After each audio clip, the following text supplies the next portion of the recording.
Selamat sore semuanya, selamat datang di Mentoring Manajemen Keuangan Online. Sebelumnya, saya Farah Difaizati, selaku panitia dari Mentoring.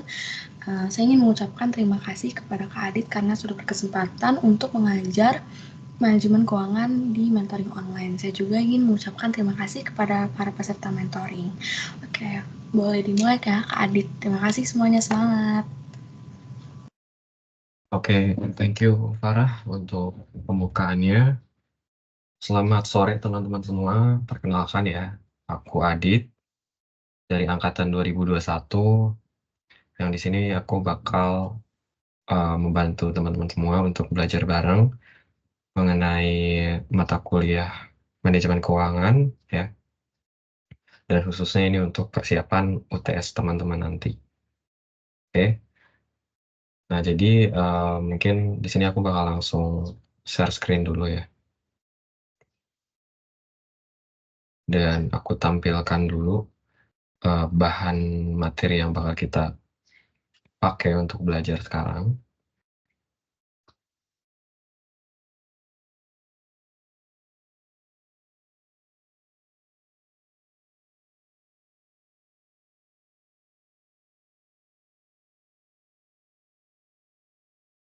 Oke, di sini layarnya udah terlihat ya.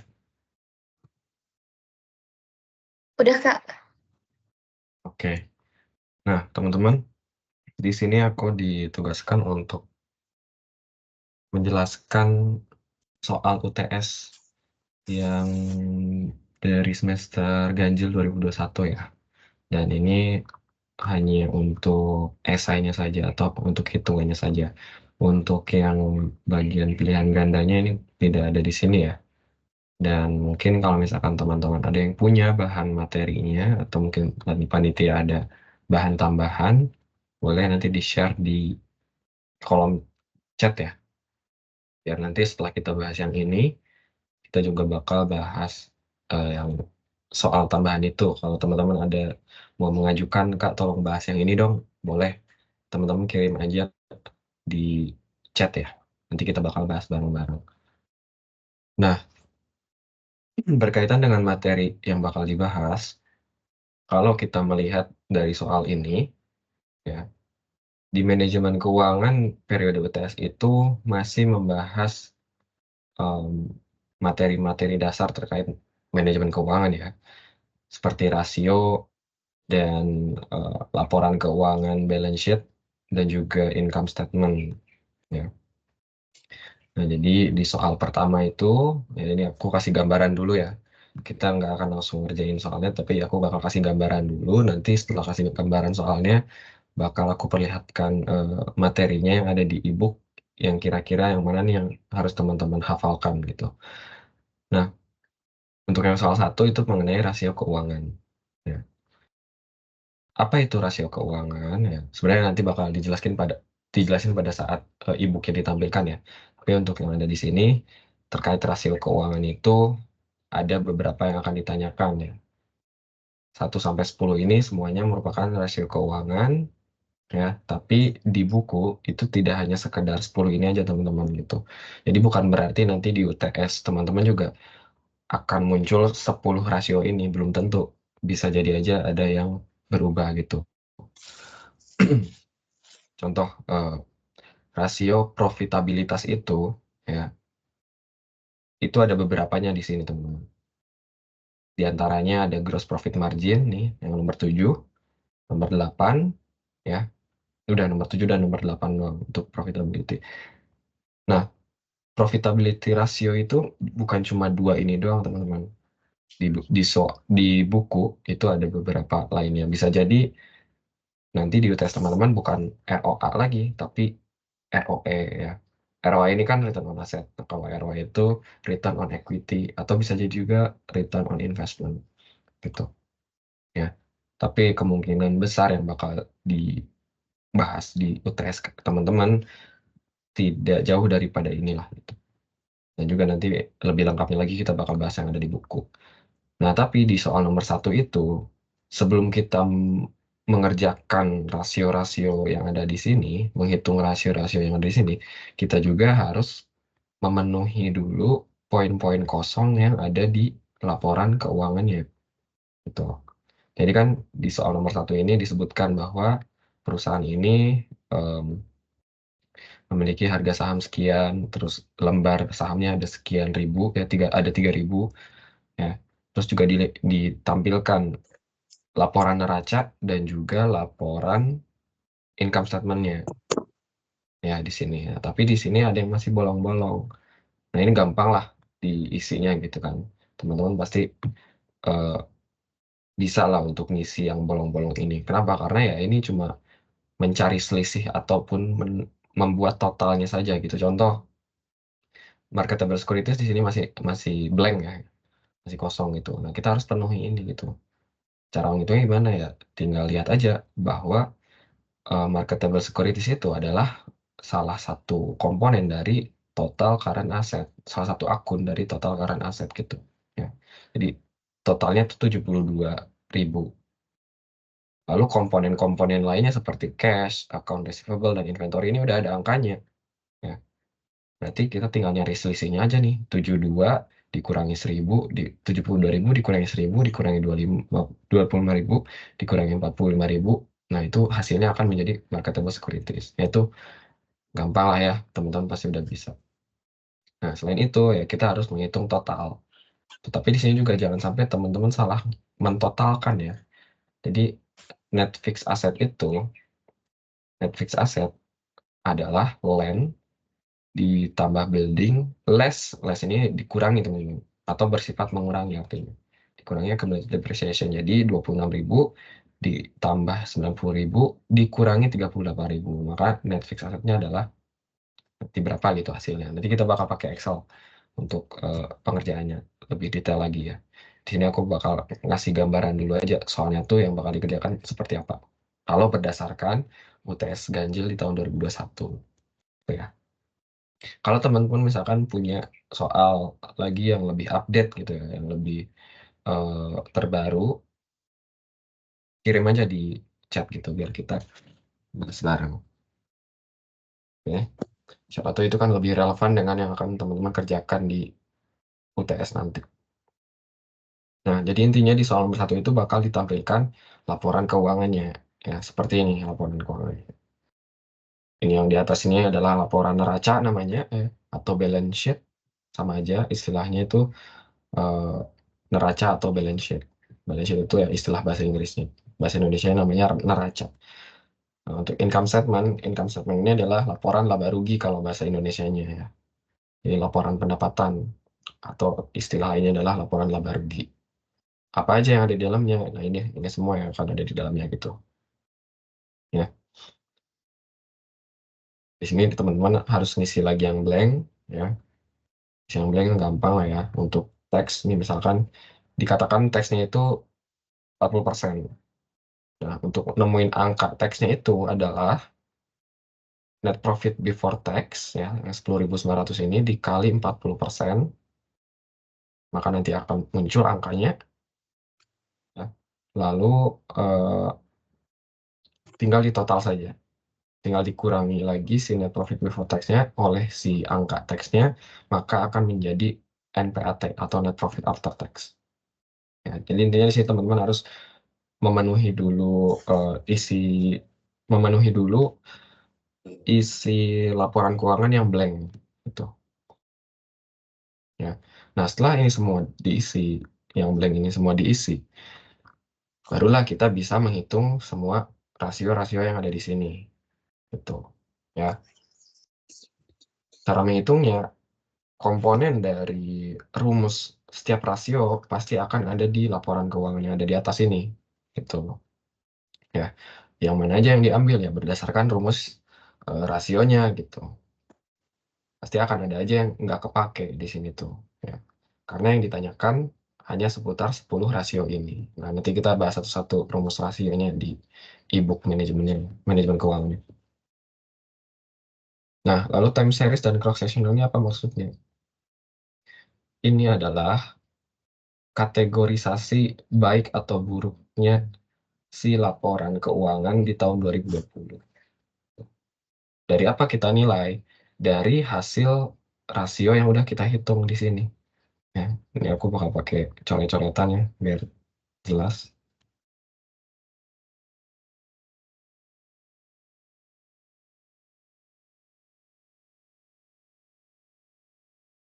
Oke, sebentar.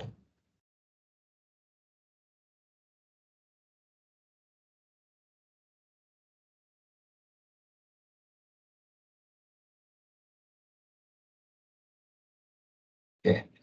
Nah, ini kan nanti kita bakal dapat semua angka-angkanya ya. Kita bakal dapat semua angka-angkanya. Nah, kita akan melihat, kita akan analisis. Berdasarkan analisis time series, apakah rasio aktual di 2020 itu baik atau buruk gitu. Baik atau buruk dinilai dari apa? Dinilai dari perbandingan dengan aktual 2019-nya. Membandingkan dengan 2019-nya. Ketika angkanya naik, ya, ketika angkanya meningkat, baik atau buruk gitu. Ketika angkanya menurun, baik atau buruk gitu. Jadi setiap rasio pun nanti akan ada ininya teman-teman, akan ada istilahnya aturannya gitu, aturan untuk menilainya. Ketika semakin tinggi, apakah semakin baik atau semakin buruk? Ketika eh, semakin rendah, apakah semakin baik atau semakin buruk gitu. Setiap rasio pasti akan berbeda gitu. Ada yang sama, tapi akan ada ya beberapa rasio yang penilaiannya itu beda. Contoh misalkan ada satu rasio yang semakin tinggi angkanya itu semakin baik. Contoh tentu profitability ya 7 dan 8. Profitability ya mau bagaimanapun angkanya semakin tinggi pasti semakin bagus gitu. Untungnya pasti semakin besar gitu intinya seperti itu. Jadi ketika terjadi penurunan ya misalkan ini dari 40% ke 30% katakanlah gitu ya. Actual 20 actual 2020-nya ternyata ke 30%. Berarti kan menurun nih. Maka dikatakan secara time series ini bad gitu. Ya buruk gitu sih sebenarnya.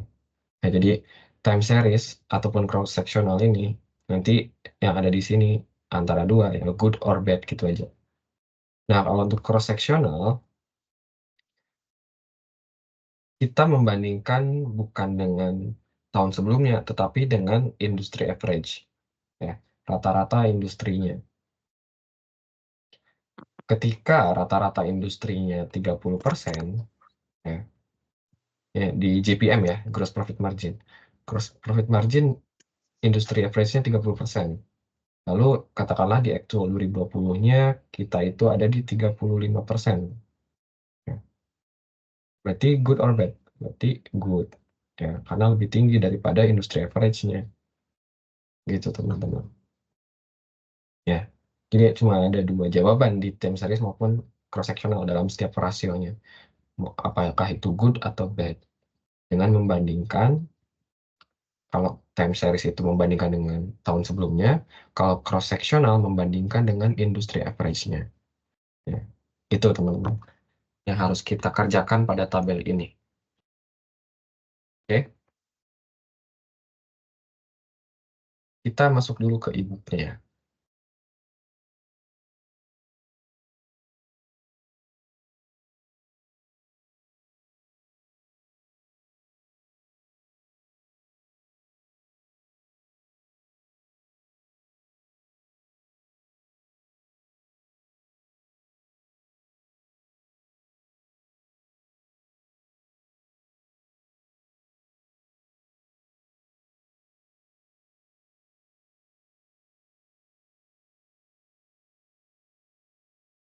Oke, nah untuk soal esai yang tadi, itu ada di chapter 3 materinya ya, berkaitan dengan financial statement and ratio analysis.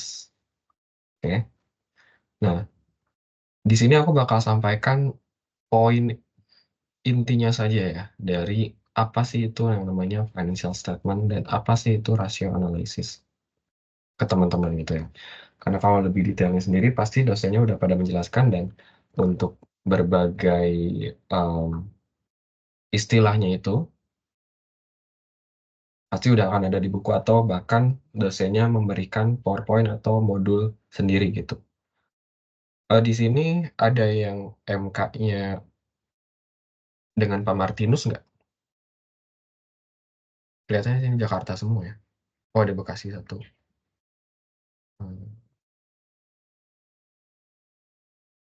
Oke. Nggak ada kayaknya yang sama Pak Martinus. Nah, Pak Martinus itu enaknya beliau membuat suatu modul sendiri yang disusun oleh beliau sendiri, di mana di modul tersebut sudah menyimpulkan semua rumus rasio, terus ya rumus apapun itu dari chapter pertama sampai chapter akhir gitu, dari awal semester sampai akhir semester. Begitupun juga MKL, ini kan baru MK kalian ya, nanti ada manajemen keuangan lanjutan juga. Nah, enaknya tuh seperti itu beliau gitu. Nah, cuman aku pun udah nggak ada lagi modulnya karena itu bener-bener di apa ya, di semester lalu lah, maksudnya semester yang lalu-lalu gitu, semester 2 berarti kan semester 2 ya. Ya, waktu itu aku pun semester 2 untuk dapat modul itu, jadi nggak tahu modulnya itu di mana gitu ya. Nah, jadi di sini yang bakal aku tampilkan ke kalian adalah bagaimana sih bentuk dari financial statement itu sendiri. Kayak gitu yang tadi, yang apa namanya, yang balance sheet ataupun yang income statement. Yang pertama untuk yang balance sheet dulu. Nah, balance sheet itu bentuknya seperti apa sih gitu ya. Balance sheet bentuknya sebenarnya ini akan ada perbedaan mungkin ya. Akan ada sedikit perbedaan ya, antara yang teman-teman lihat dengan yang akan kita lihat bareng-bareng sekarang gitu. Nah, tetapi pada dasarnya polanya tuh udah pasti sama gitu. Polanya tuh sama. Teman-teman bisa lihat ini. Nah, sorry. Ya, teman-teman cukup fokus ke 1 tahun saja ya. Yang dinamakan balance sheet itu memuat seputar ini.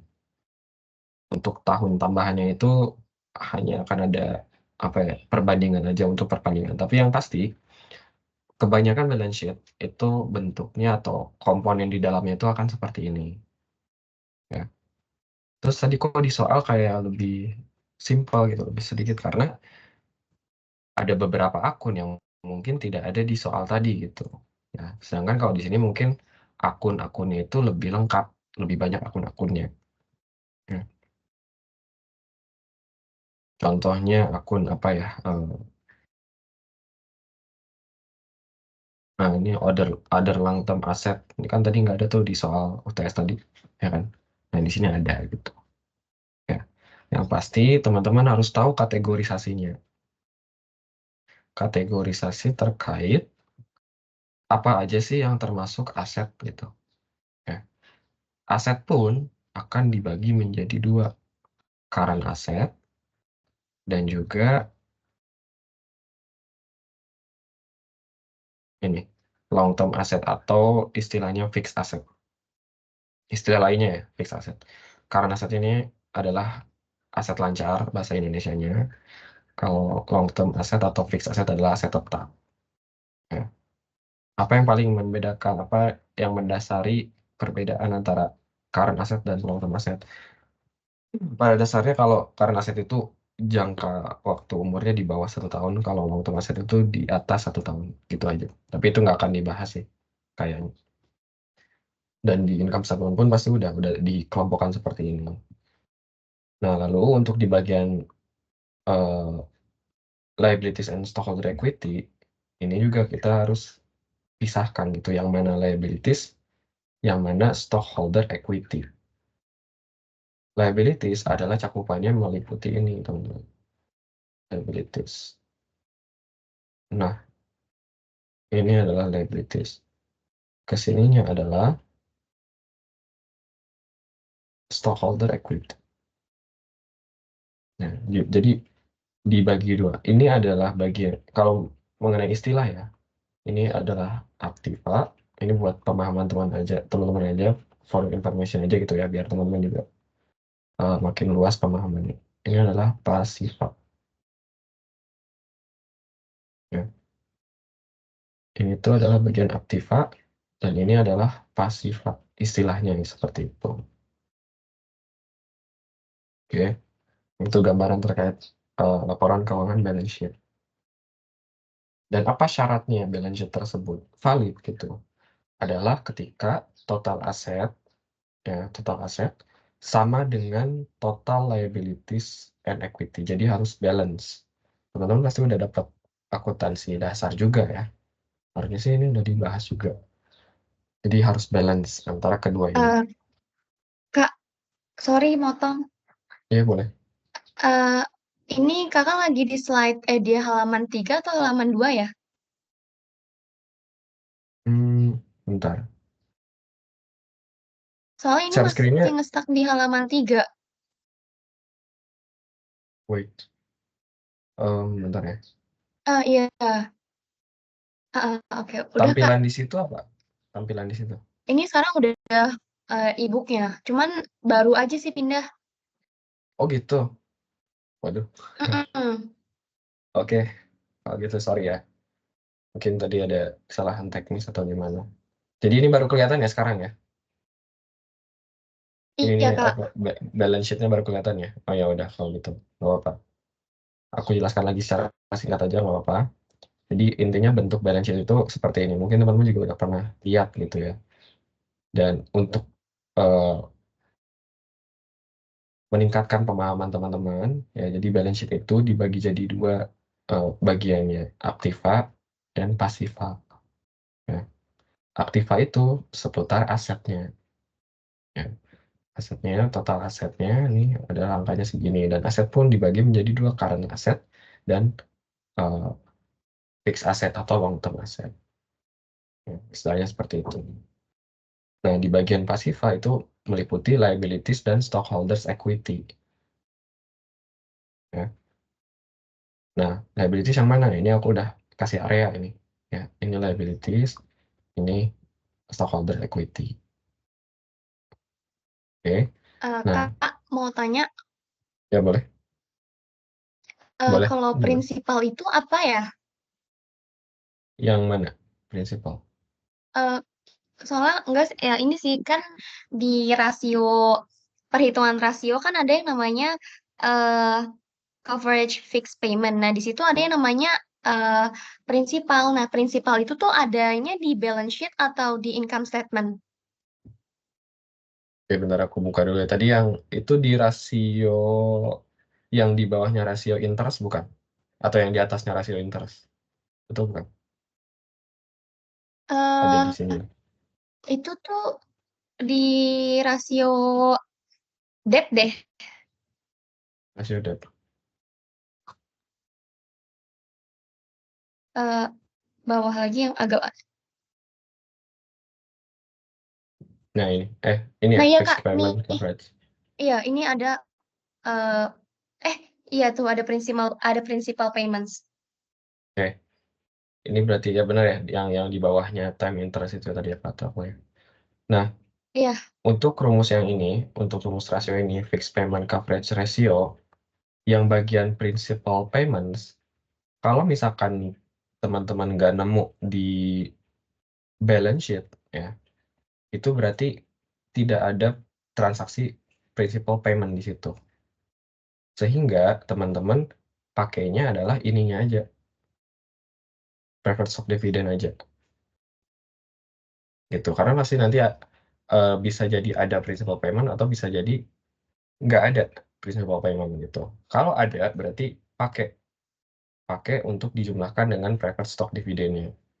Tapi kalau misalkan nggak ada berarti yang dipakai adalah preferred stock dividendnya aja gitu. Itu tuh adanya di dalam laporan keuangan atau di informasi tambahan Iya, gitu, Kak? di balance sheet biasanya. Di sini nggak ada contohnya sih ya. Iya, di laporan keuangan adanya. Oh, oh berarti prinsipal itu bukan bagian dari notes payable ya, Kak? Prinsipal ya. Ntar kalau di sini aku lihat penjelasannya.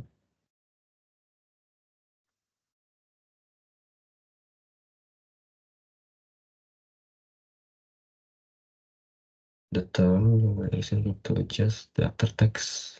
principal and preferred stock dividend payments back to before tax.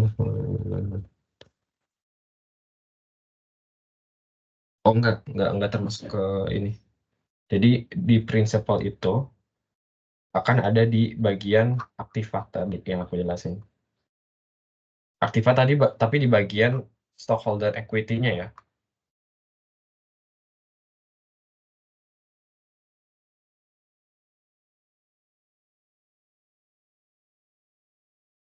Ini ya. Nah, bisa jadi akan ada di bagian sebelah sini. Gitu. Ya.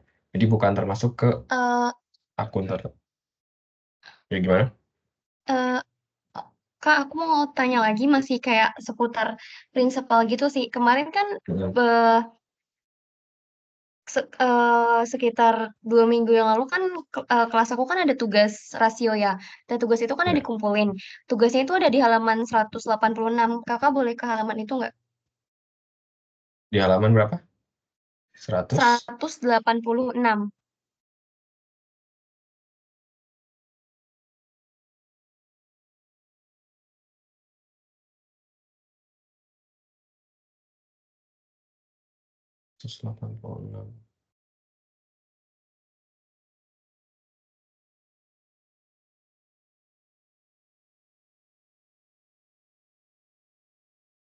Lewat sorry. 12-an.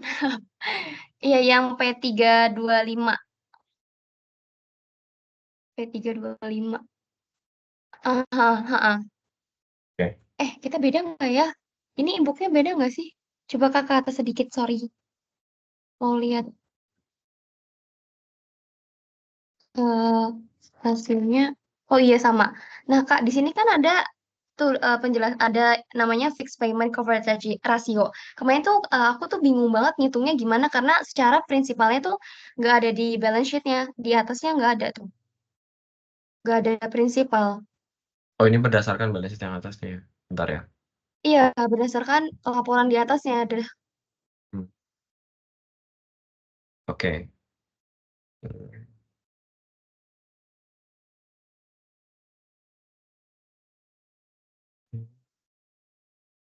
Fixed payment coverage ratio. Nah, harusnya sih ini termasuknya ke pasiva ya, harusnya ada di atas ini. Coba aku buka lagi penjelasan yang ada di rumus tadi. Oke. Karena yang dimaksud prinsipal itu gini teman-teman, itu adalah pokok. Ya. Jadi kan kalau secara istilah prinsipal itu pokok. Pokok kalau misalkan terkait dengan liabilities itu berarti pokok hutangnya. Gitu.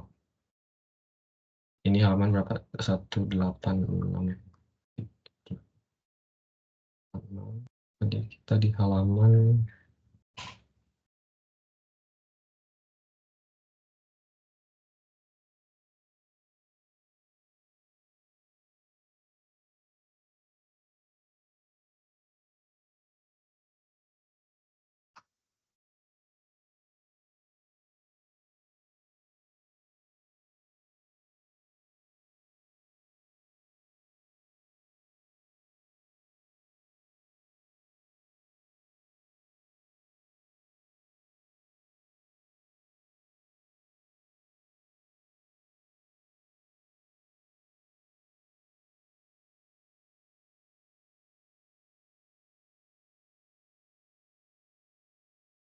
ya kan? As loan interest and principal. This payment.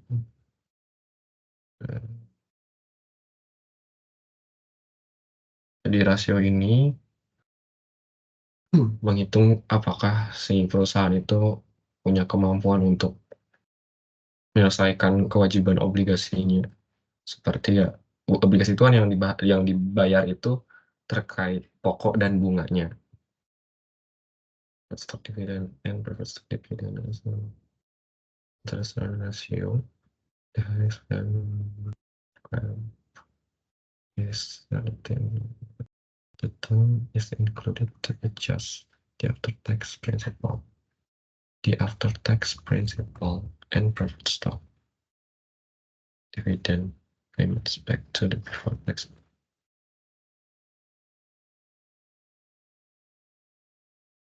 Tadi halaman 186. Enaknya sih di split aja. Buka dulu materinya.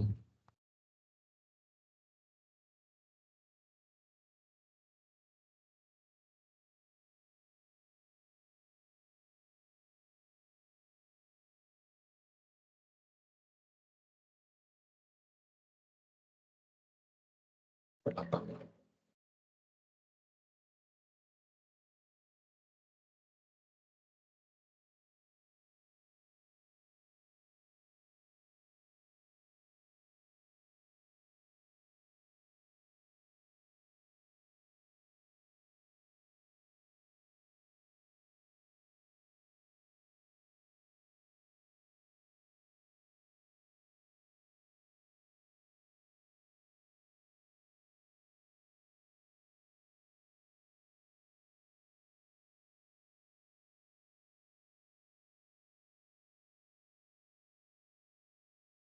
Coba ya teman-teman siapin kalkulatornya sambil hitung angkanya. Untuk kita membuktikan angka ini adalah 4,5, cuma kita pakai rumus ini ya. Earning before interest and tax plus lease payment bagi interest plus. Oh, ini plusnya nyambung. Kalau berdasarkan laporan keuangan yang ada di atas, yang tertera itu cuma ada preferred stock dividend. Principal payments dari obligasinya itu nggak ada. Nah, coba kita eliminasi ini dulu. Kita pakai ini. Ya, ini aku juga pakai kalkulator.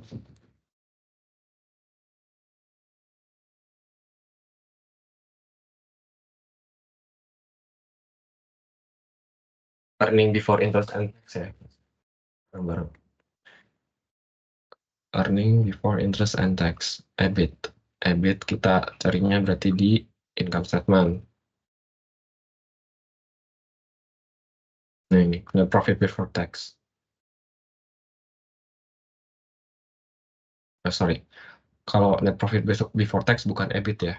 Karena kalau EBIT itu before interest and tax, berarti itu adalah operating profit. Ya, jadi operating profit itu bisa juga disebut dengan EBIT ya teman-teman. Jadi 1.300.000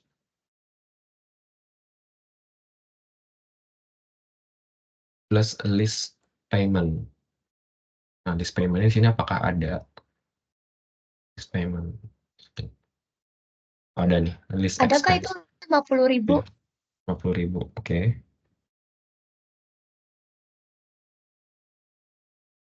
Itu untuk pembilangnya. Sekarang penyebutnya interest. Interestnya di sini disebutkan 200.000. Plus lease payment lagi 50.000. Nah, plus, nah, ini dalam kurung. Principal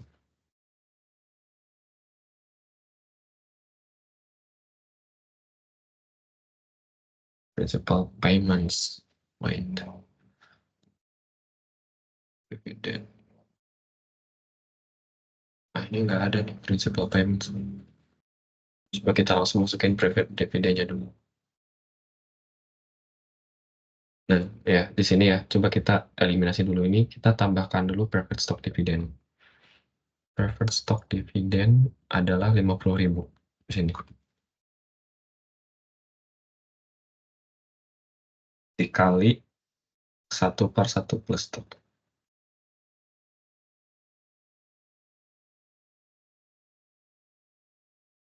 Satu per satu minta.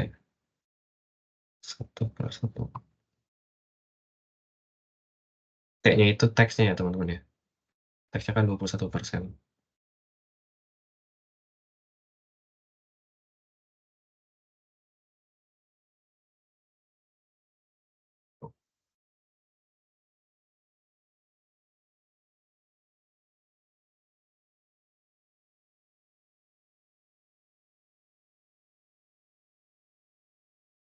Wait.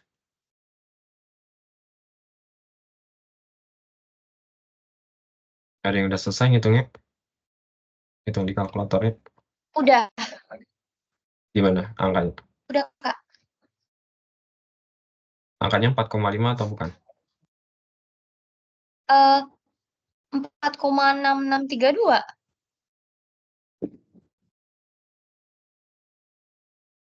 Nah, di sini aku 4,5. 4,6632. Iya, soalnya kan itu kan eh tag-nya kan 21%, berarti kan 1 dikurang 0,21, 0,79 kan? Berarti 1 dibagi 0,79. Kayak gitu bukan, Kak? Aku Iya, ngitungnya gitu sih. iya. Nggak apa, Dapatnya, sama aja. iya, Ya, 4,66. di sini aku malah 4,3 lagi. Ntar, coba di angka yang sebelumnya. Kamu earning before interest and tax-nya yang 1.300.000 kan, bener? Iya, yang 1.300.000. Ini aku pakai kalkulator scientific sih, Kak. Iya, yang terus ditambah 50.000, betul? Terus Heeh. Tambah terus bawahnya 200.000 per 200.000, interestnya, terus 50.000 terus ribu, ya. habis itu udah buka kurung 50.000 Mm-mm. di eh tar dulu deng, bentar Kak. Oh iya bener, Hmm. 50.000. Coba dulu Kak. Aduh, Oke. kayaknya hmm. Included financial list. Wait. Di sini ada long term debt. Tapi ada notes included financial list. Harusnya itu termasuk di sini sih. Bentar ya. Spain.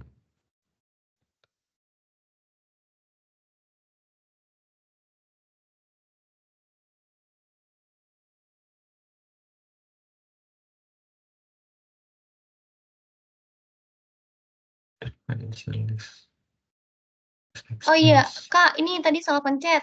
Hasilnya jadi 4,31 Tiga. ya, Iya, pembulatan. benar. Mm-mm. Betul. Iya 4,31.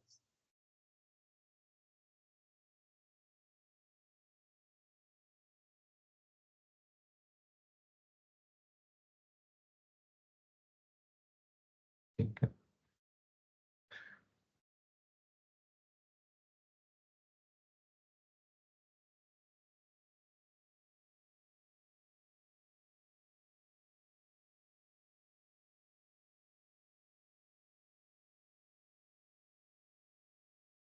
Iya, betul ya, tadi 4,3. Sedangkan di sini katanya seharusnya ya.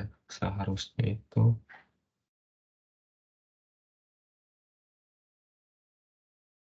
Oh, ini data 2020. Ya, tentu aja nggak akan sama nanti hasilnya dengan yang kita hitung barusan tadi. Karena ini adalah income statement di tahun 2022. 2022 gitu. Hmm. Jadi P324 ini ya, teman-teman bagi yang tadi belum ngikutin yang ditanyakan oleh siapa tadi namanya ya? Rahma ya. Rahma. Jadi, Iya. oke. Jadi teman-teman, tadi Rahma itu menanyakan terkait rasio yang fixed payment coverage ratio. Ya. Ini tuh untuk apa sih? Untuk menilai si perusahaan itu apakah mampu untuk membayar utangnya ke obligasi beserta dengan bunga dan prinsipalnya. Prinsipal itu pokoknya. Di samping itu juga, selain obligasi, ada juga ke leasingnya. Makanya sini ada dikatakan lease payment dan juga preferred stock dividend juga dipertimbangkan. Ya, jadi menilai apakah perusahaan mampu nggak sih untuk membayar ke komponen-komponen tadi yang disebutkan. Itu. Nah, berhubung case yang ditanyakan oleh Rahma itu di P324, ya, di soal ini ditampilkan ditampilkan em, suatu laporan keuangan income statement dan balance sheet-nya di tahun 2022. Ya. Di perusahaan tersebut punya income statement di tahun 2022 tuh kayak gini, dan balance sheet-nya tuh kayak gini gitu ya. Ini tahun 2022 ya.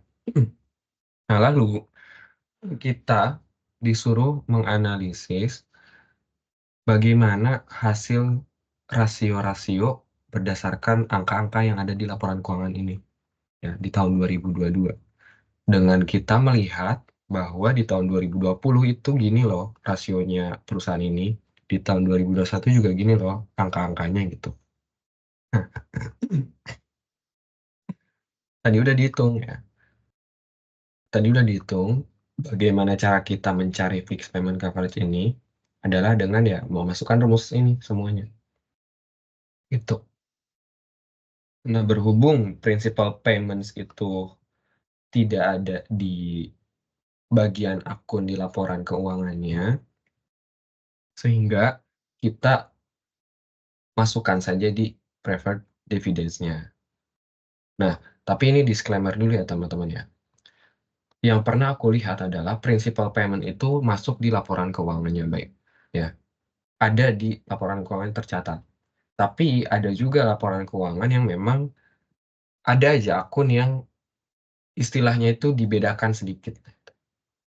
Contohnya itu seperti ini nih.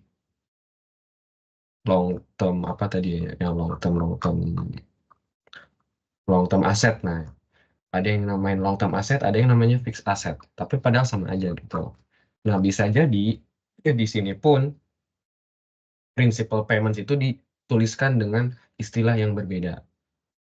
Ya, jujur aku pun belum pernah ngelihat istilah lain dari principal payment gitu. Mungkin dosen kalian yang lebih paham nanti mungkin bisa dikonfirmasi lagi ke dosen. Tapi sejauh ini aku bisa katakan bahwa principal payment itu tidak terlihat di laporan keuangannya. Nah, makanya tadi dalam rumusnya kita masukkan preferred dividend saja dengan komponen-komponen lainnya kecuali si principal payment ini.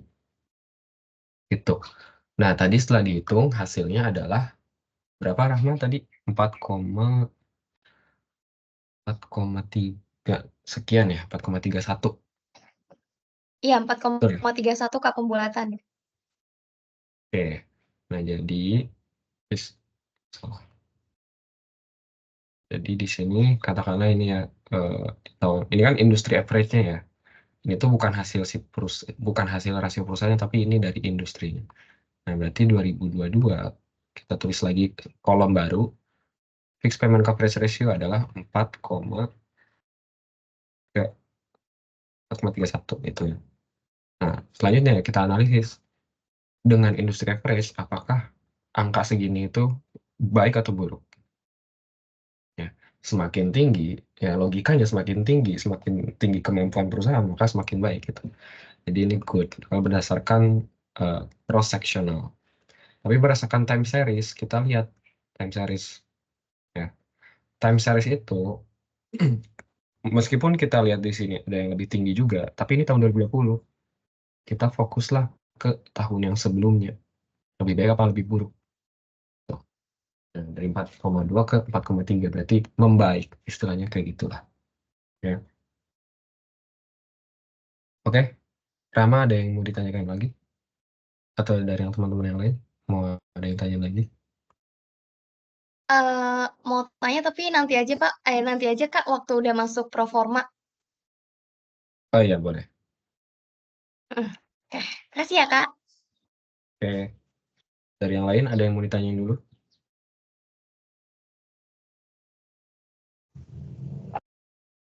Eh, Kak, ini kan MK ini kan nggak full SA ya, ada PG-nya juga ya.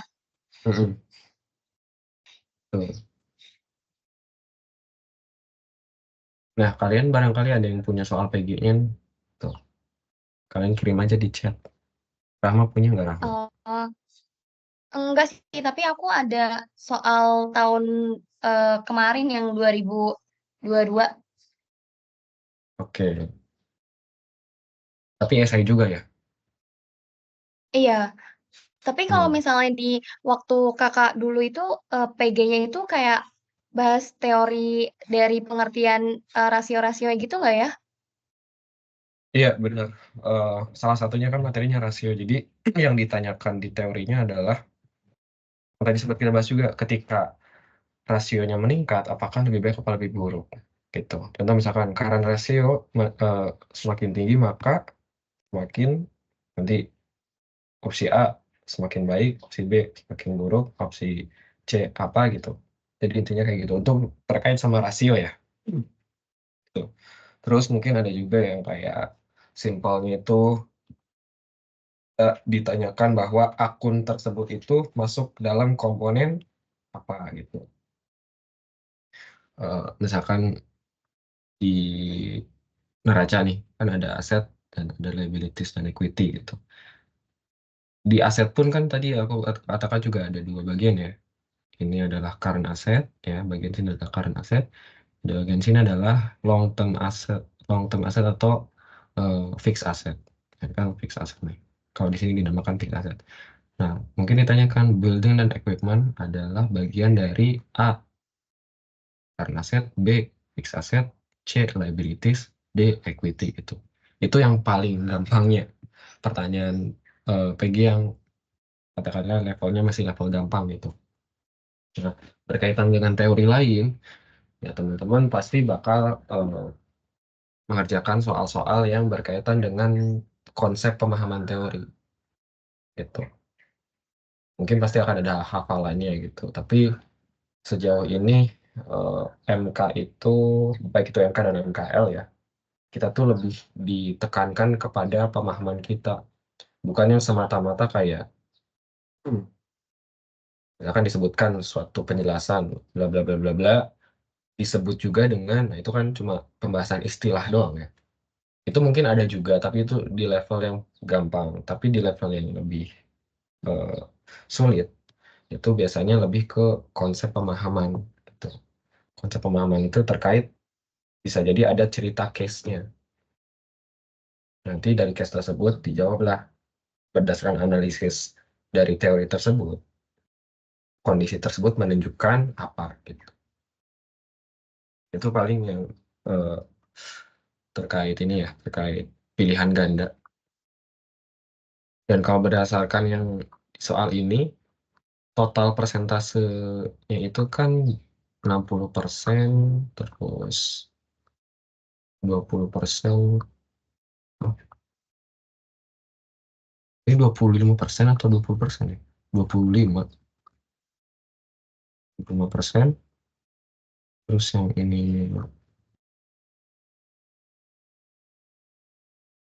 ininya 20%, udah 45%. Oh, rasio keuangan 15%. Ya, ya. Berarti soal esai itu 60%. Untuk keseluruhan soal esai itu 60%, pilihan gandanya berarti 40%. Entah masih sama atau enggak proporsinya. Mungkin Rahma bisa lihat di yang terbaru itu yang 2022, apakah masih sama proporsinya 60%, 40%. Gitu.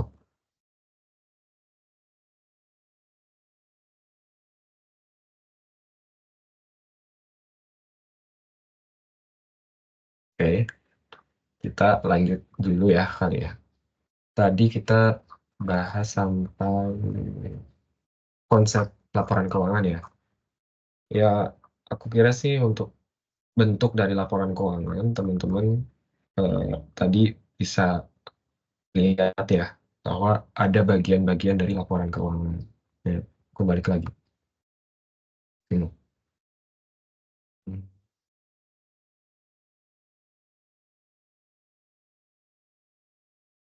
Nah, ya tadi aku udah coret-coret juga bagian-bagian laporan keuangan, teman-teman harus paham itu ada di bagian apa, karena itu pasti bakal membantu teman-teman di PG kalau teman-teman udah paham ya. Nah, itu balance sheet.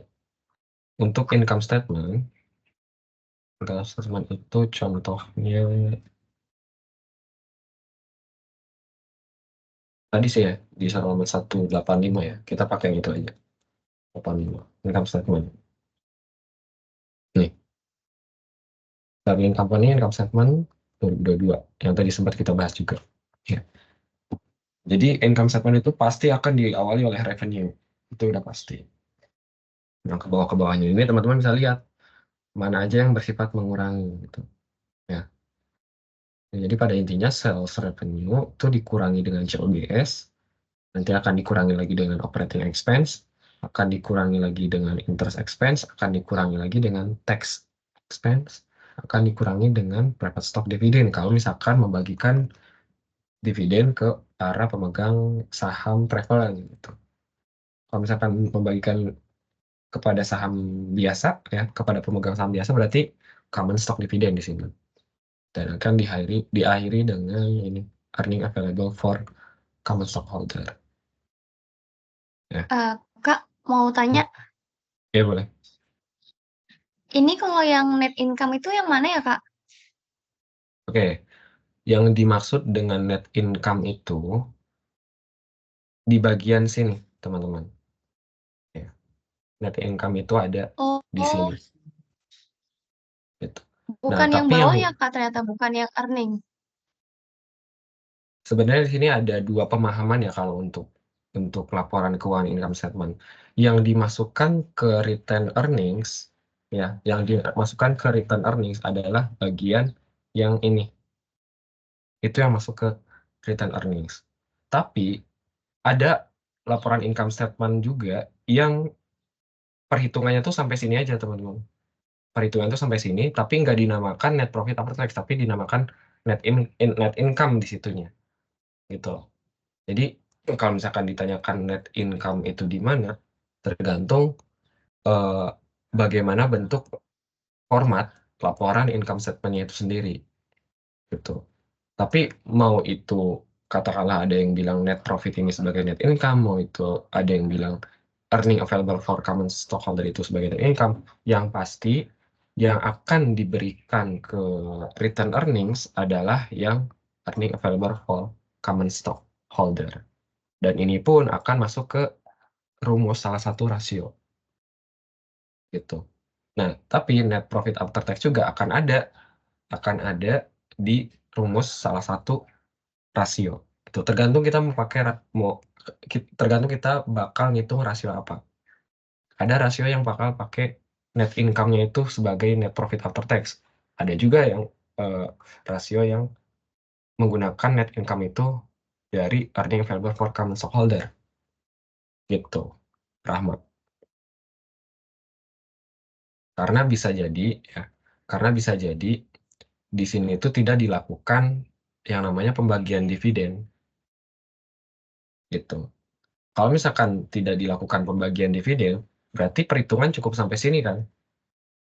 Nah, makanya ini juga bisa disebut sebagai net income. Tapi ketika ada pembagian dividen, maka kita harus ngitung sampai sini. Dan istilahnya menjadi lebih khusus lagi gitulah intinya. Net income-nya tuh istilahnya akan diperkhusus ke earning available for common stockholders. Gitu ya. Lama. Gimana? Oke, Kak, udah paham. Makasih ya, Kak. Oke. Dari yang lain ada yang mau ditanyakan? Nah, kalau untuk earning per share ini teman-teman, ini sebenarnya kita juga harus tahu angka berapa lembar saham yang beredarnya ya. Jadi ketika udah disebutkan segini, ya AFCS-nya itu segini, terus nanti disebutkan berapa lembar saham yang beredar, maka kita akan dapat earning per share-nya dengan apa? Dengan cara membagi AFCS-nya ya 19819 ya. Dibagi dengan lembar saham yang beredarnya berapa, misalkan sekian ribu gitu ya. Nah, nanti hasil ini akan menjadi EPS gitu. Itu terkait EPS. Oke ya teman-teman ya. Nah, ini juga bentuk dari laporan balance sheet ya. Nah, kalau ini kan bentuknya itu dikesampingkan gitu ya. Di aset maksudnya aktifanya di kiri, terus pasifanya di kanan. Kalau tadi kan yang sebelumnya kita sempat bahas itu ke bawah gitu ya. Kenapa yang itu ke bawah? Karena kalau untuk laporan yang sebelumnya itu menampilkan data-data historis. Jadi harus panjang ke pinggirnya juga. Kalau ini kan cuma dalam 1 tahun di tahun 2022 doang. Nah, kalau yang itu ada tahun 2022, ada tahun 2023 gitu, ada tahun 2024 mungkin. Tapi kalau untuk yang dalam 1 tahun, balance sheet itu bentuknya seperti ini. Oke ya? Nah, tadi udah dijelasin juga ya bagaimana pembagian komponennya di laporan keuangan ini. Nah, kalau gitu kita lanjut dulu ke rasio-rasio, kira-kira rasio-rasio apa aja yang harus teman-teman perhatikan gitu di buku. Di sini aku nggak akan ngejelasin semua rasionya karena keterbatasan waktu ya. Ini pun kayaknya kita nggak tahu nih ya, bakal sempat atau enggak soal UTS-nya, tapi yang pasti untuk soal pertama bakal keburu. Cuman soal kedua dan ketiganya nanti kita lihat ya apakah cukup apa enggak. Kalaupun nanti waktunya nggak cukup, nanti akan di-share juga kok Excel-nya itu ke teman-teman. Teman-teman bisa pelajari.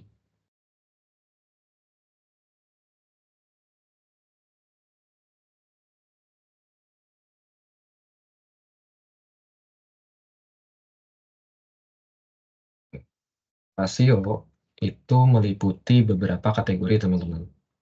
Di sini sih enaknya kita pakai daftar isi dulu, kalau ada ya. Nah ini, rasio, benar rasio. Oke, ini harusnya udah kelihatan ya. Nah, jadi teman-teman harus tahu bahwa ada yang namanya klasifikasi rasio dulu. Itu. Rasio itu ada apa aja sih di laporan keuangan? Ada liquidity ratio, ada activity ratio, ada debt ratio, ya, atau bisa dikatakan juga ini istilah lainnya ya, solvability. Ini istilah lain doang sih. Teman-teman kalau mau tahu boleh dicatat aja. Boleh dicari juga solvability ratio itu apa sih. Nanti pasti keluarnya debt ratio gitu sama. Lalu ada profitability ratio. Dan terakhir ada market ratio. Ini aku kasih gambarannya ya dengan beberapa klasifikasi rasio ini. Liquidity ratio itu terkait likuiditas gitu ya, secara istilahnya. Apa itu likuiditas? Likuiditas itu seberapa mampu perusahaan memenuhi kewajiban jangka pendeknya. Nah, apa itu kewajiban jangka pendek? Contoh kayak eh, current liabilities ya, bank loan, terus bank loannya tapi yang di bawah 1 tahun ya, notes payable, accounts payable gitu. Ya, itu terkait liquidity ratio. Seberapa mampu perusahaan memenuhi kewajiban tersebut berdasarkan current asetnya. Nanti lebih detailnya ada di rumusnya. Nah, activity ratio ini berkaitan dengan kegiatan perusahaan.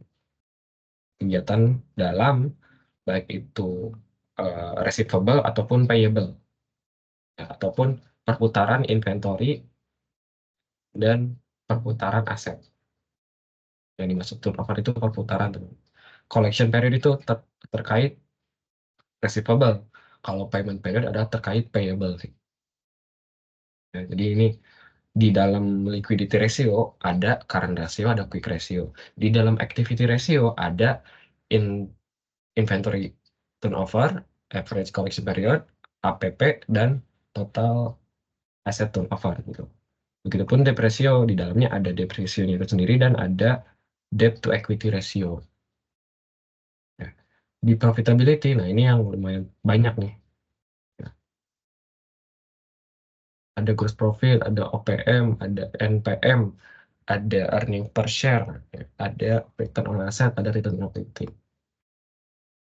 Di market ratio, ini cuma dua. Price earning ratio atau PER ya. Di sini disebutnya PE, PR ratio juga bisa. Dan market ratio, market to book ratio. Ada juga yang bilang ini PBV. PBV. Dan ada yang juga bilang ini PR ratio itu sebagai PER. Ya, teman-teman kalau ya udah ada investasi saham gitu ya, udah pada ngerti dan jual dan transaksi saham pasti sebelum beli sahamnya pasti bakal ngelihat rasio-rasio ini dulu gitu. Per per saham ini berapa sih, PBV-nya berapa gitu. Untuk apa? Untuk menilai saham tersebut murah atau mahal. Nah, itu mungkin bisa kita pelajari di kesempatan lain ya kalau teman-teman pengen belajar. Kebetulan aku pun salah satu pengurus Galvest, Galeri Investasi.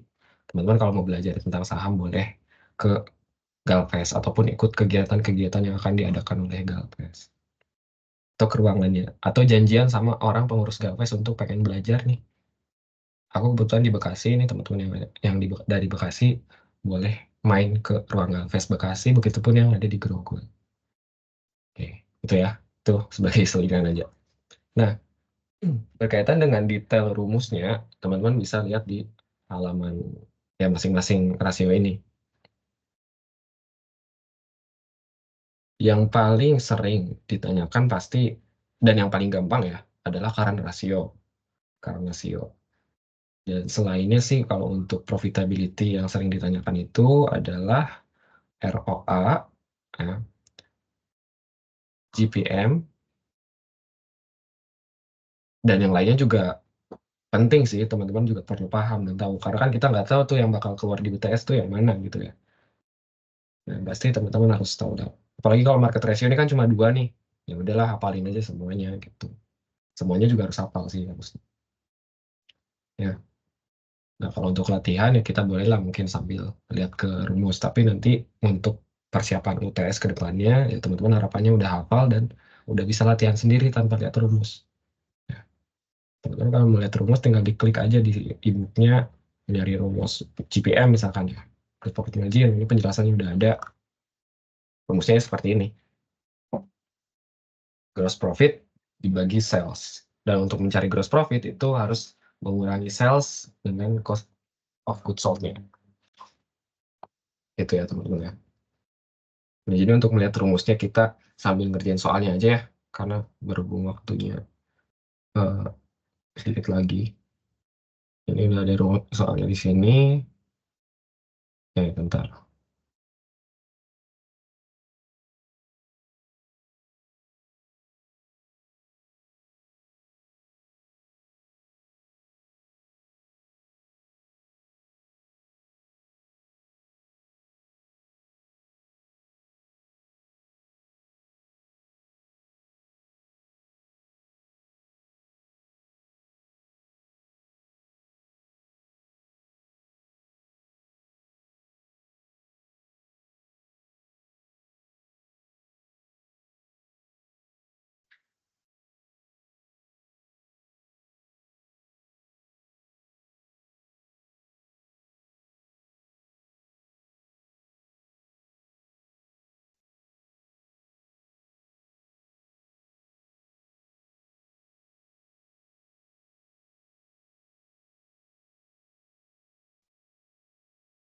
Oke, udah kelihatan ya Excel-nya ya?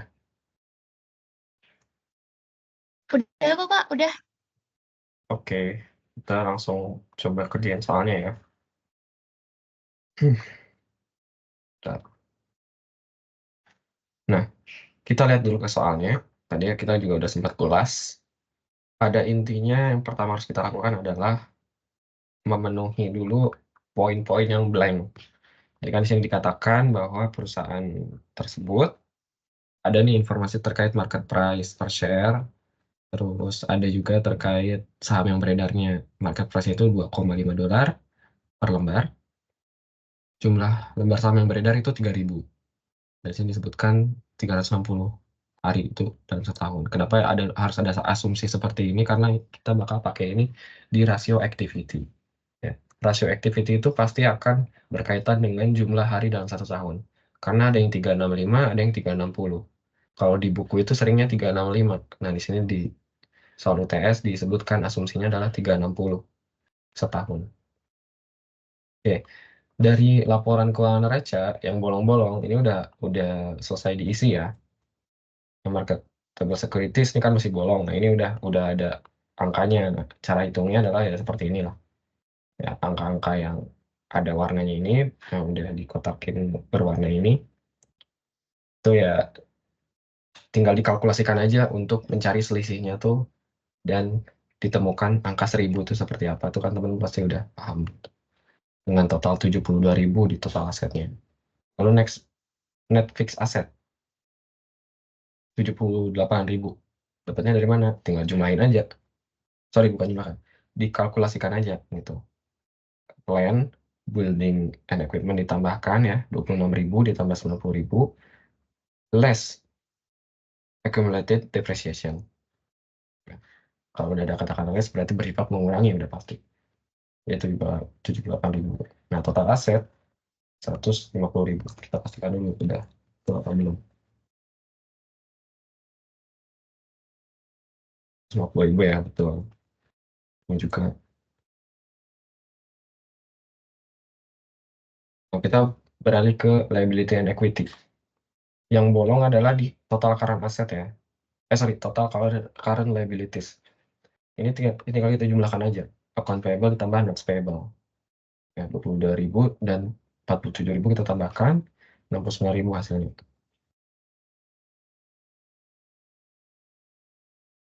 Oke. Lalu long term debt. Return earnings yang bolong ya. Return earnings, ya kita tinggal cari selisih lagi dari total stockholder equity-nya dikurangi dengan common stock-nya. Di 26.600. Nah, di sini udah balance total aset dan total liabilities dan equity. Oke, ini selesai. Ini balance sheet ya. Balance sheet udah selesai. Kita ke income statement. Income statement di soal seperti ini informasinya. Informasinya seperti ini. Tinggal kita cari teksnya berapa gitu ya. Teksnya 40%. Nah, ini angkanya 4.360. Dapat dari mana? Dari 10.900 ya, dari angka NPBT-nya atau net profit before tax-nya dikali dengan angka teksnya. Presentase teksnya maksudnya. Dikali dengan presentase teks. 40% ya. Angkanya jadi 4.360. Jadi net profit after tax-nya adalah 15.260. Nah, selesai dengan dua laporan keuangan ini, kita masuk ke perhitungan rasionya. Ya, kita scroll ke bawah soalnya. Nah, ini akan ditanyakan tuh 10 rasio ini. Kita suruh nyari aktualnya. Aktual 2020-nya berapa. Dan nanti kita analisis berdasarkan time series dan cross-sectional. Oke. Nah, kita mulai dengan current ratio. Teman-teman, untuk current ratio rumusnya simpel banget. Current asset dibagi current liabilities itu aja. Menggunakan rasio ya.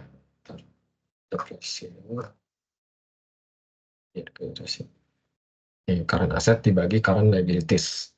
Oke. Berarti kita lihat tadi. Kita geser ke kanan. Current assetnya berapa? 72.000. Current liabilitiesnya berapa? 91.900. Ya, berarti 72.000 dibagi 91.900. Hasilnya adalah 0,78. Next, quick ratio. Ratio hampir mirip rumusnya. Cuman current asetnya itu harus dikurangi dulu dengan inventory. Jadi quick ratio ini tidak memperhitungkan inventory. Ya, ini rumusnya teman-teman. Sebelah kanan. Dengan angka yang tadi, dari angka yang laporan keuangan itu, hasilnya adalah 0,29. Nah, sekarang kita ke average collection period. Didapatkan 57 hari ini dari mana? Dari rumus yang ini. Average collection period. Account receivable dibagi average sales per day. Ya. Average sales per day ini kita cari dari annual sales. Dibagi jumlah tahunnya berapa, jumlah hari dalam satu tahunnya berapa. Ya. Kalau tadi dikatakan 360 hari, berarti kita lihat dulu total salesnya berapa. Sales revenue-nya 160.000. Berarti 160.000 dibagi 360 hari. Ya. Ketika udah dapat angkanya, berarti tinggal kita masuk ke rumus utamanya. Account receivable-nya berapa? Account receivable-nya berapa di sini? 25.000. Jadi 25.000 dibagi average sales per day tadi yang udah dihitung. Hasilnya itu sebenarnya di sini 56, sekian gitu. Nah, tapi kita untuk average collection period yang aku paham, yang aku pelajari adalah kita pembulatannya ke atas gitu. Karena nggak mungkin ada yang namanya 37,5 hari gitu atau 37, sekian hari gitu. Sebenarnya ini nggak pernah aku lihat yang seperti ini sih dalam perhitungan rasio. Tapi udah ngapain ini dari buku, ini dari soal juga kan. Nah, jadi satuannya adalah hari ya kalau untuk rasio ini. Satuannya adalah hari. Nah, kalau current rasio Kak, dan quick mau rasio, tanya, ya boleh. ini Boleh. kan rumus di bukunya kan itu kan dibagi 365, tapi di Hmm. konteks soal ini kan 360, berarti kita ngikutin soal aja ya, Kak? Iya betul, ikutin asumsi yang ada di soal aja ya. Di sini di Oh, oke. ini ya, Ini bilangnya 360 soalnya di soal ini. Iya betul, pakainya yang 360 hari untuk kerjakan soal yang ini gitu. Nanti juga teman-teman harus perhatikan ya di soal UTS, apakah satu soalnya itu 360 atau 365 gitu. Ya, di Oke, asumsi Kak, ini. makasih. Oke. Nah, jadi untuk rasio-rasio yang ada di sini teman-teman, di sini aku kasih tahu dulu ya. Satuannya itu berbeda-beda ya. Apa yang maksud satuan ya? Seperti ini. Kalau untuk rasio activity, pasti satuannya adalah hari. Ini sekian puluh hari gitu. Kalau untuk current ratio dan quick ratio, satuannya adalah kali. Di current ratio di actual 2019 adalah 1,84 kali. Itu teman-teman yang dimaksud ini. Dan kalau yang return on asset, gross profit margin, kami ini berkaitan dengan profitability, udah pasti persentase. Persentase satuannya tuh, bentuk satuannya.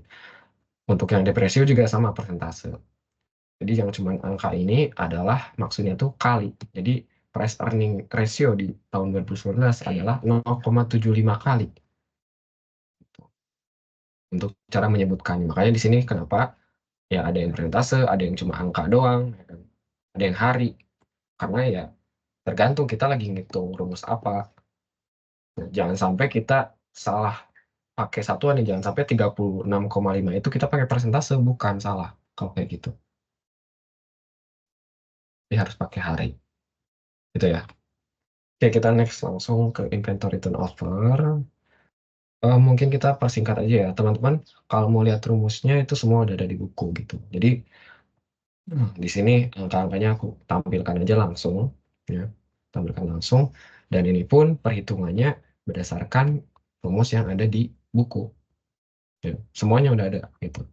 Misalkan teman-teman pusing scroll-scrollnya gitu ya. Ya kayak tadi aja, lihat daftar isi di chapter ini, chapter 3. Chapter 3 ya udah, apa yang lagi mau dicari, misalkan teman-teman udah sampai ROA ya, ROA mau cari, ya udah klik aja di ROA nih, klik, ya udah langsung ke sini itu tuh ya. Nah, ketika udah dapet rumusnya tinggal lihat ke laporan keuangannya mana aja nih yang termasuk ROA, mana aja yang termasuk ke total aset gitu, mana angkanya gitu loh ya, lihatnya dari laporan balance sheet dan income statement gitu ya. Nah, di ROA nih ya, di return on asset. Return on asset itu 10,17%. Di rumus buku disebutkannya earning available for common stockholder, tapi di soal ini disebutkannya yang paling bawah adalah net profit after tax. Ya udah nggak apa-apa. Teman-teman ambilnya yang 15.260 ini meskipun namanya tuh bukan earning available for common stockholder. Gitu. Kenapa di sini disebutkan earning available for common stockholder? Karena bisa aja income statement itu lebih lengkap lagi dari ini akunnya. Seperti contoh yang tadi sempat kita lihat di buku ya, itu kan udah sampai earning available for common stock. Nah, kalau udah sampai sana, barulah pakai angka yang earning available for common stock.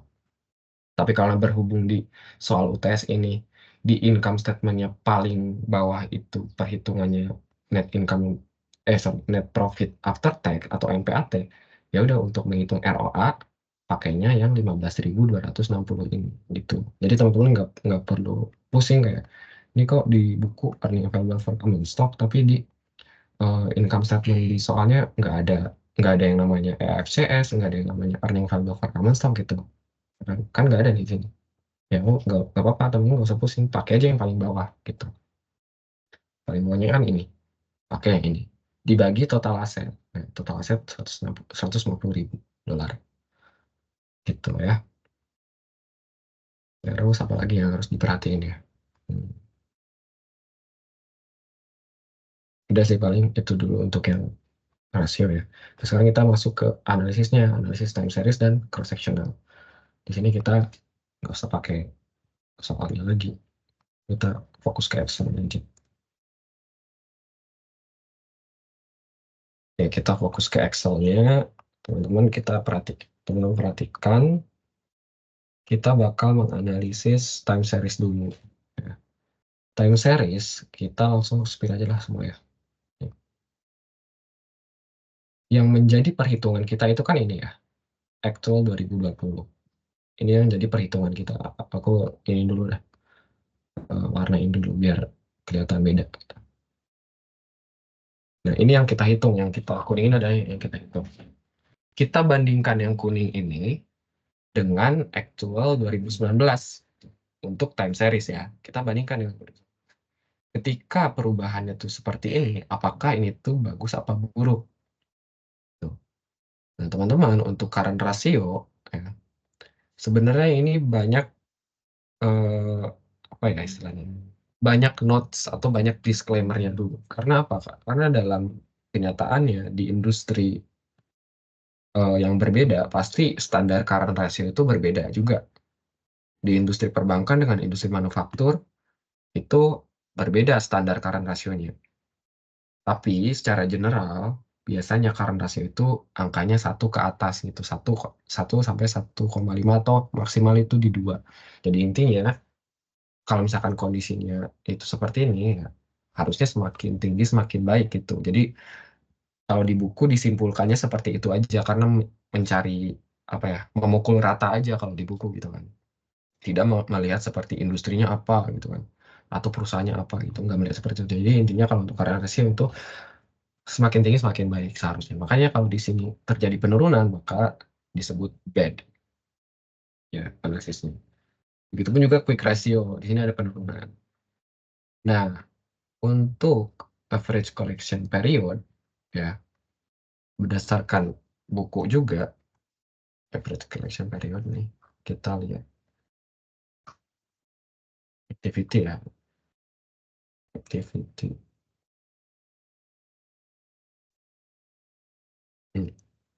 Activity. Average collection period ini berkaitan dengan yang namanya account receivable, teman-teman. Ya. Ini berkaitan dengan evaluating credit and collection policies. Ya. Evaluasi kredit perusahaan dan collection policies, kebijakan tagihan lah intinya gitu.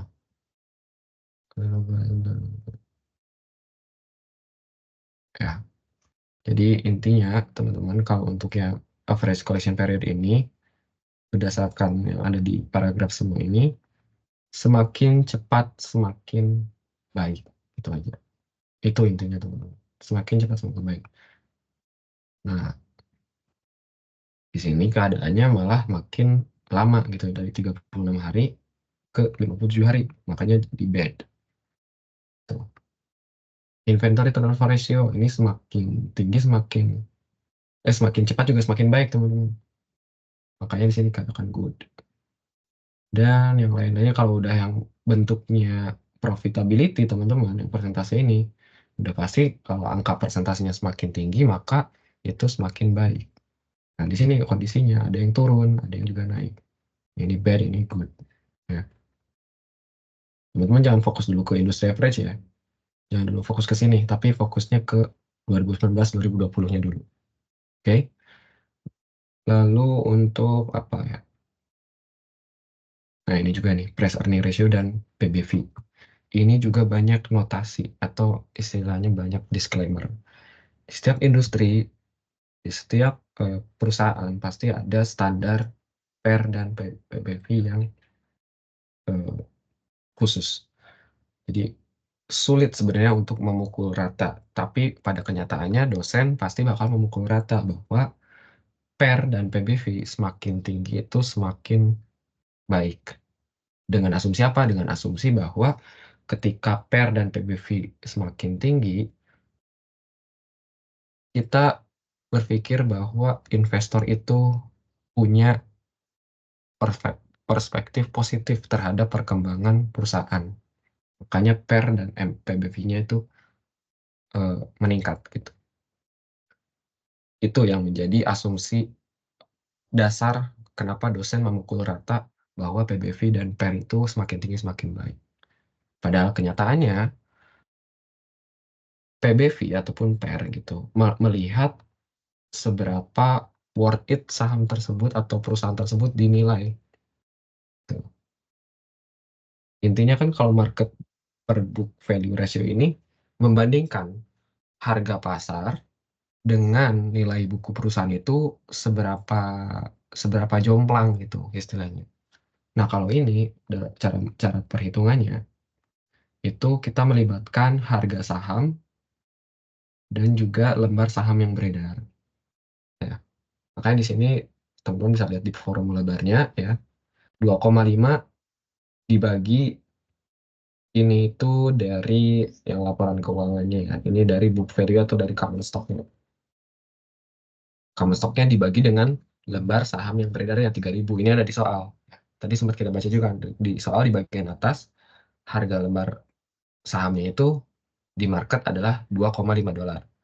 Lalu lembar saham yang beredarnya adalah 3.000 lembar. Jadi untuk menghitung PBV adalah harga sahamnya dibagi dengan book value namanya. Ya ini ya, kita buka aja deh di rumusnya begitu.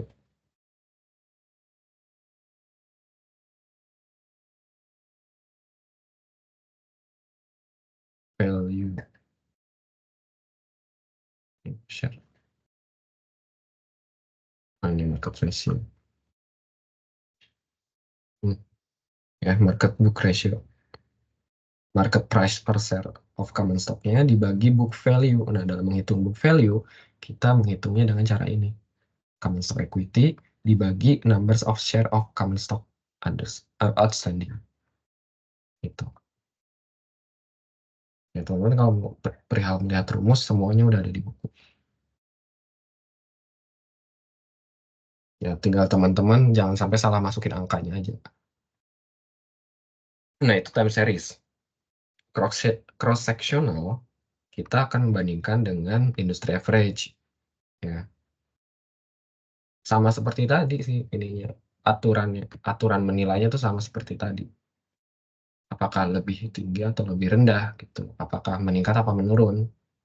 Itu aja. Ya, dengan melihat industri average. Rata-rata dari perusahaan di industri yang sama. Itu deh teman-teman. Ya, itu terkait materi rasio. Ya, harapannya pas di UTS teman-teman udah hafal semua rumusnya. Dan menurutku juga dari nama rasionya itu sendiri itu pasti udah melambangkan bagaimana rumusnya gitu. Contoh nih market book value ratio. Berarti nilai pasar nilai harga saham tersebut di pasar tuh berapa dibagi dengan book value-nya. Ya, jadi dari namanya pun kita udah bisa nerawang rumusnya itu apa. Book value ya, kita harus tahu rumus book value tadi ya. Common stockholder, nilai dari common stock dibagi dengan lembar saham yang beredarnya berapa. Ya, price earning juga kita bisa lihat nih price berarti harga sahamnya berapa nih di pasar. Earning itu berkaitan dengan net profitnya berapa. Tetapi net profitnya kita jangan sampai salah ambil.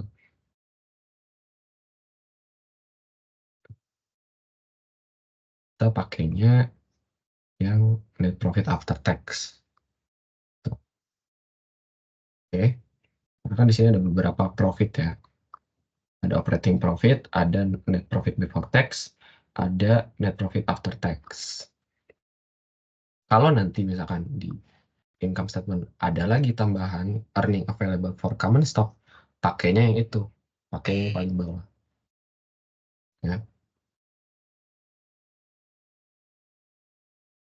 Oke, teman-teman itu terkait rasio ada yang mau ditanyakan dulu. Kita kayaknya nggak akan sempat sampai soal 3 ya. Kita soal 2 aja sih mungkin ya. Karena, oh ya soal 3 pun ini tuh aku baru bikin tadi pas jam 4 gitu. Jadi sambil kelas, jadi kan kelas itu jam 1 sampai jam 4. Nah, sambil kelas tuh sambil aku buat ini di soal 3 karena baru selesai sampai soal 1 dan soal 2. Jadi soal 3 ini masih belum fix. Ya, perlu ada revisi lagi. Nah, jadi nanti ketika aku ngirim Excel-nya di Teams, itu udah yang dalam bentuk revisian. Ya, jadi aku nggak akan kirim dulu dalam bentuk seperti ini, karena ini masih belum selesai pengerjaannya. Tapi untuk yang soal 2 udah selesai.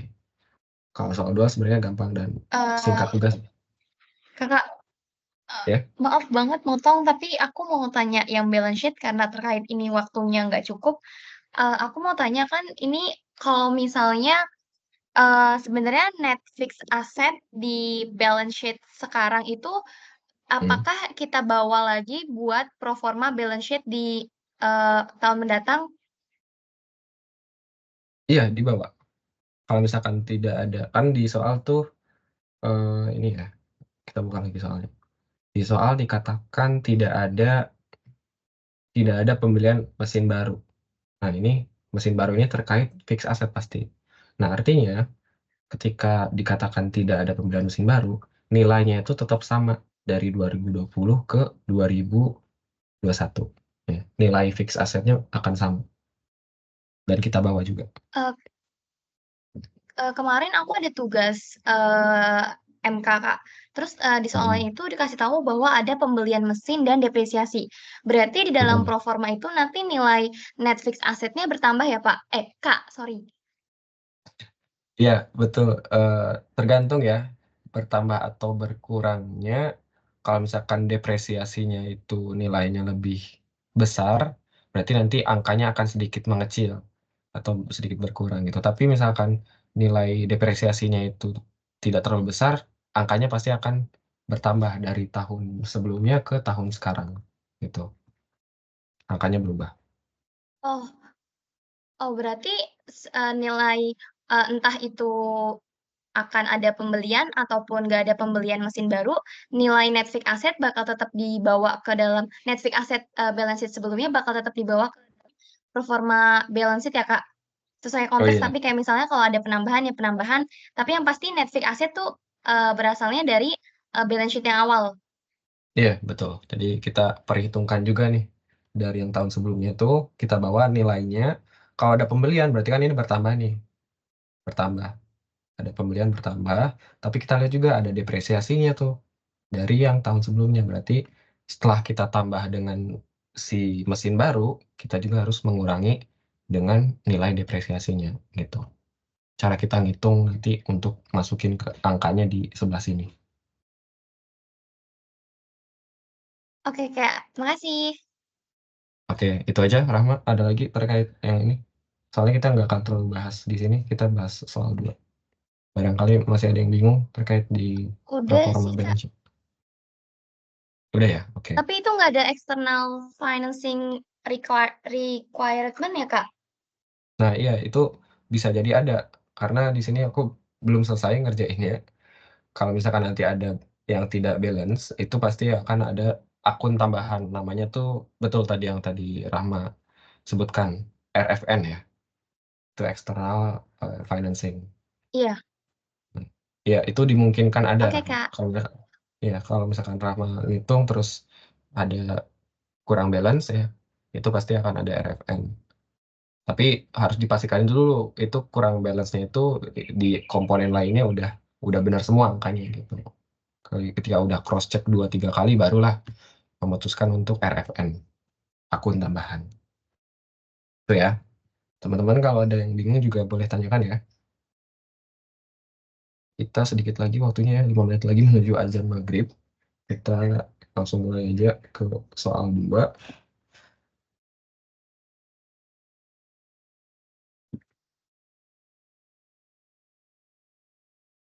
Soal 2 tuh simpel teman-teman. Ya. Kita disuruh bikin proforma income statement. Proforma itu apa sih? Proforma itu ya basically apa ya istilahnya forecasting ataupun harapan di tahun depannya itu pengennya seperti apa angka dari laporan keuangannya itu. Nah, makanya kita di soal itu akan disebutkan dulu bagaimana ketentuan perubahannya dari setiap akun. Terus juga kita akan ditampilkan laporan keuangannya gitu. Dan di sini untuk nomor 2 untuk income statement. Nah, income statementnya di sini yang cukup simpel ya. Akun-akunnya tuh yang cukup simpel, nggak diperumit. Nah, teman-teman juga ini sebagai catatan juga, ketika teman-teman melihat income statement seperti ini, itu bukan berarti semua income statement di luar sana itu akan seperti ini juga gitu. Ya. Karena pasti akan ada komponen-komponen lainnya yang belum masuk ke sini. Apalagi teman-teman mau lihat income statement yang ada di laporan keuangan perusahaan yang sudah go public. Kalau melihat laporan keuangan eh, perusahaan tertentu, katakanlah perusahaan apa Indofood, itu udah bisa diakses kan, karena itu perusahaan udah TBK, sahamnya pun udah bisa kita beli secara publik. Itu income statement itu nggak sesimpel ini lagi gitu, itu lebih komprehensif lagi, lebih banyak komponennya, akunnya juga lebih banyak. Nah, tapi untuk selevel kita yang masih belajar, tentu akan diperkenalkan ke income statement yang sesimpel ini dulu, agar kita paham dulu alurnya. Setelah kita paham alurnya, kalau teman-teman pengen belajar lebih dalam lagi, ya teman-teman bisa nanti pelajari sendiri di laporan keuangan perusahaan yang nyata gitu. Ya, kita lihat nih di income statement-nya. Ya, sales, COGS, gross profit, dan lain-lain. Angkanya udah ada semua. Ya. Angkanya udah ada semua, teman-teman harus tahu bahwa gross profit itu didapat dari sales dikurangi COGS. Nah, dari perubahan angkanya harusnya teman-teman pasti udah paham gitu, bahwa di sini semua bersifat mengurangi. Ya. Mengurangi sampai akhirnya di sini disebutkan tuh return earnings-nya itu 1.980.000. Nah, tadi aku bilang kan, di bagian akhir income statement itu pasti istilahnya ada yang berbeda-beda.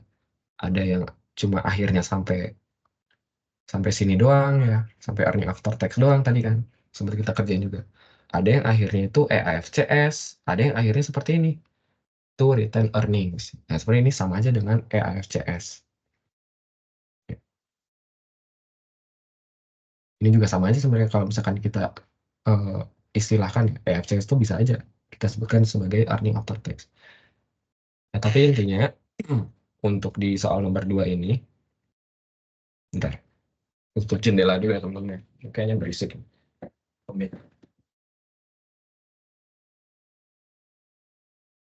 Kebetulan kosan aku tuh sampingnya batalion infanteri, ya, markas tentara. Jadi setiap jam 6 itu pasti ada apa namanya? Ada alarm gitu lah atau apa ini, ada sirine. Mungkin kalau kalian dengar tuh dari speaker ada yang masuk ke mikrofon, itu sirine batalion. Oke, kita masuk lagi ke soalnya ya. Nah, dari income statement ini kita lihat di bagian awal soal itu disebutkan PT tersebut berencana untuk meningkatkan penjualan tahun depan sebesar 12,5%. Ya, dari sini aja kita langsung fokus ke sales karena terkait penjualan. Kita hitung salesnya itu harus kita naikkan ke 12,5%. Kita naikkan sebesar 12,5%. Ya, cara itu gimana? Kayak gini aja. 16,8 juta dikali 1 plus 12,5% atau dikali 1,12 juga bisa gitu ya. Atau dikali 112% juga bisa gitu. Itu terkait hitungan matematisnya aja lah. Saya nyaman teman-teman mau ngaplikasiin di kalkulatornya seperti apa. Tapi yang pasti harus meningkat sebesar 12,5% dari tahun 2020. Oke. Dan dia tidak menambah pinjaman sehingga tidak akan merubah jumlah bunga yang telah dibayarkan tahun ini. Oke, berarti interestnya ini nggak akan berubah, tetap 420.000. Lalu dikatakan juga perusahaan berencana untuk mengalokasikan 30% keuntungan setelah pajak atau earning after tax untuk diberikan kepada cash dividend.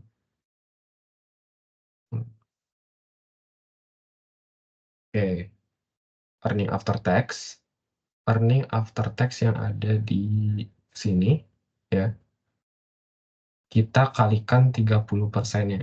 Oke, bentar ya, aku hapus dulu cara-cara tanya.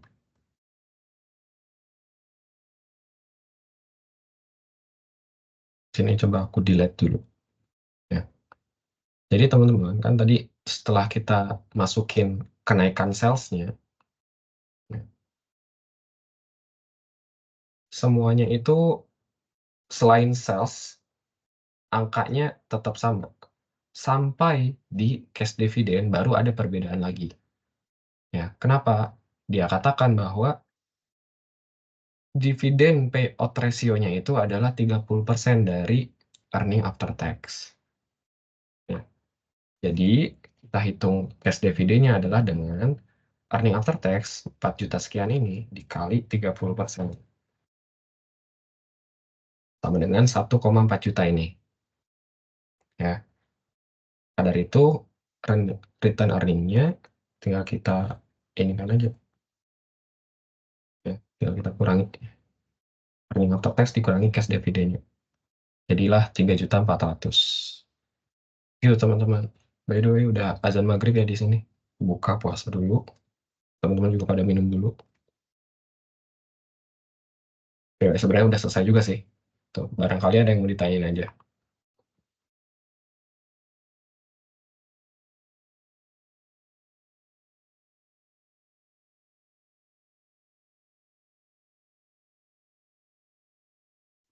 Kak, Ya, gimana? mau tanya Kak, Oke. kalau misalnya yang times interest earned ratio, itu cara ngelihat time series sama cross sectionalnya gimana Kak? Oke. Time interest ya. Kita scroll dulu.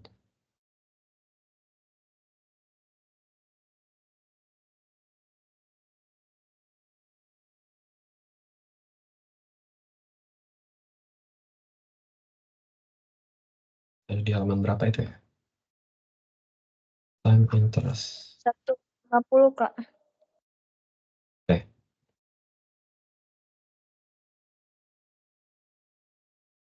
Ini ya. Time interest earn ratio. Nah, teman-teman, ini juga merupakan rasio yang hampir mirip-mirip seperti yang tadi dibahas oleh Rahmat terkait fixed payment coverage ratio. Ya. Ini berkaitan dengan interest coverage. Jadi seberapa nih ability to make contractual interest payment. Kemampuan perusahaan untuk membuat kontrak pembayaran bunga gitu. The higher its value, the better able the firm is to fulfill interest obligation.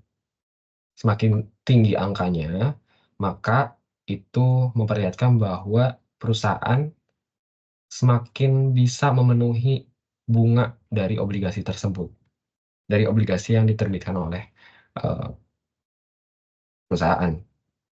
Nah, jadi ketika tadi siapa yang nanya tadi ini? Restiana ya. Restiana nanyain terkait bagaimana cara analisisnya. Intinya, semakin tinggi semakin baik. Itu aja. Ya. Semakin tinggi, semakin baik. Nah, makanya di sini diperlihatkan ketika perhitungan time interest earn kita 2,79 yang diperoleh dari rumus yang tadi, kita bandingkan dengan actual 2019 dan industry coverage 2020. Berarti secara time series, tahun 2020 itu lebih baik daripada tahun 2019. Ya. Begitupun juga secara cross-sectional, tahun 2020 ini, ya, rasio perusahaan di tahun 2020 untuk rasio time interest earn itu lebih baik daripada industri average di tahun 2020 juga. Begitu, Restian. Makasih, Kak. Oke. Gimana yang lain? Ada yang ditanyakan lagi?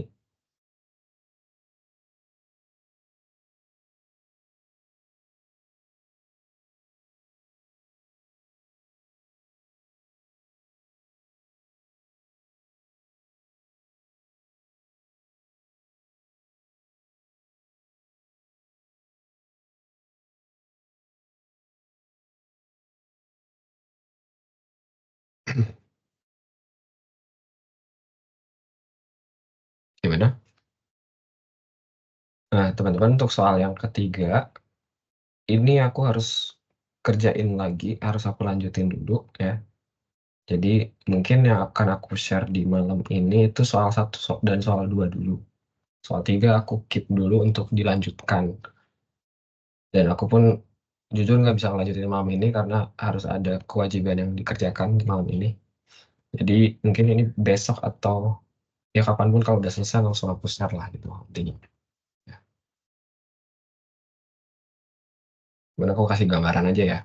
Pada dasarnya ini ya sama pro forma itu kita melihat eh, kondisi keuangan di tahun depan itu harusnya seperti apa gitu. Kita bakal ngubah-ngubah angka yang ada di setiap akun ini. Hmm. Ya, kalau ini kan income statement, cukup simpel kalau income statement. Kalau balance sheet kan banyak akunnya, jadi bisa dikatakan lebih rumit. Di soal 1 dan 2 ini bakal aku share setelah ini selesai. Jadi sebelum kita akhiri, ada yang ditanyakan dulu nih terakhir.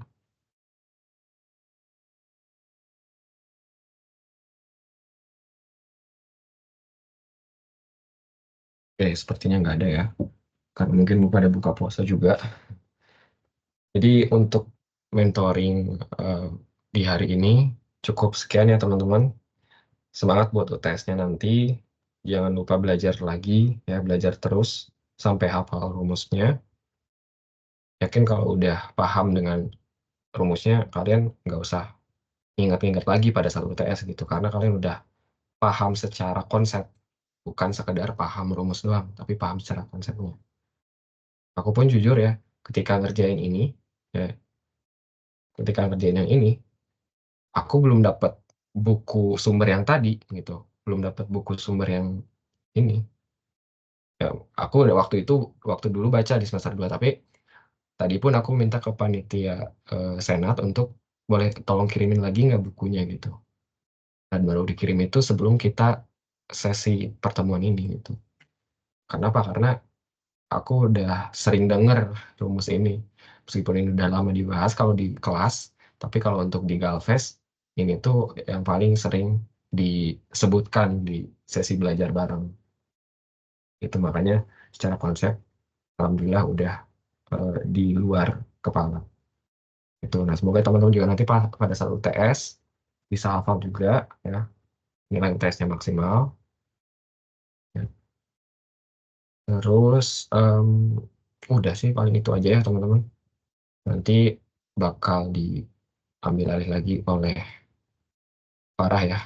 Itu aja sih untuk sekarang. Teman-teman kalau ada yang mau ditanyakan lagi, feel free buat eh, nanya di chat Teams ya, secara pribadi boleh. Dan nanti aku bakal usahakan untuk jawab pertanyaan teman-teman kalau misalkan waktunya sudah nyantai ya.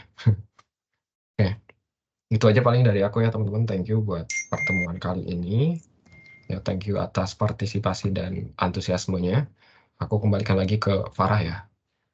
Thank Oke. you. Terima kasih Kak Adit sudah meluangkan waktunya untuk mengajar mentoring manajemen keuangan online. Terima kasih juga kepada peserta mentoring. Di sini aku mengingatkan lagi, jangan lupa untuk isi absensi. Oke, mungkin segitu aja. Nanti untuk Excel dan soalnya akan di-share oleh Kak Adit. Oke, terima kasih semuanya. Terima kasih Kak Adit, semangat UTS-nya. Makasih, Kak Adit. Terima Oke. kasih, Kak. Oke, semangat semuanya. Makasih, Kak.